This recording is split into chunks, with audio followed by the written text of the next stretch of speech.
Nous avons vu précédemment comment rédiger un curriculum vitae. Nous allons voir à présent comment rédiger une lettre ou un mail de motivation. C'est un document qui complète le CV. Nous allons commencer par voir son contenu. La lettre de motivation va accompagner le CV. Elle met en avant les motivations, les compétences et les expériences. Elle ne reprend en aucun cas les éléments du CV. Elle doit au contraire le compléter et l'enrichir. Elle détaille plus particulièrement le projet professionnel, les raisons qui amènent la personne à postuler auprès de cette entreprise plus particulièrement. La cohérence entre le projet professionnel, l'emploi et l'entreprise qui est postulée. La lettre de motivation doit rester simple et logique. Elle est structurée généralement en 3 parties. Il y a tout d'abord une accroche qui montre au recruteur que vous connaissez l'entreprise et ses produits. Elle doit lui donner envie de lire la lettre. La deuxième partie expose la demande. Elle doit prouver par des expériences professionnelles ou extra-professionnelles que vous possédez les compétences et les connaissances qui sont nécessaires pour réaliser un stage dans cette entreprise ou pour un poste convoité. Elle montre la cohérence entre la démarche et le projet personnel.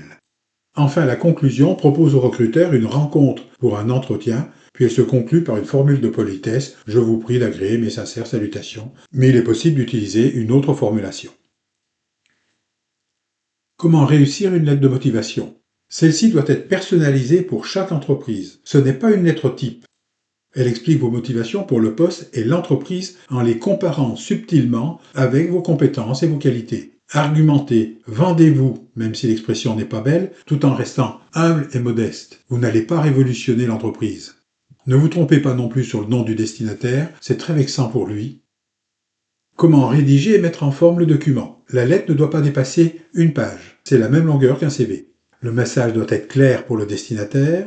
Respectez les règles de mise en page et de typographie comme le CV. Le document doit être professionnel, agréable à regarder sans faute d'orthographe. Enfin, il est possible d'utiliser les modèles de Word ou de Canva pour une mise en forme soignée.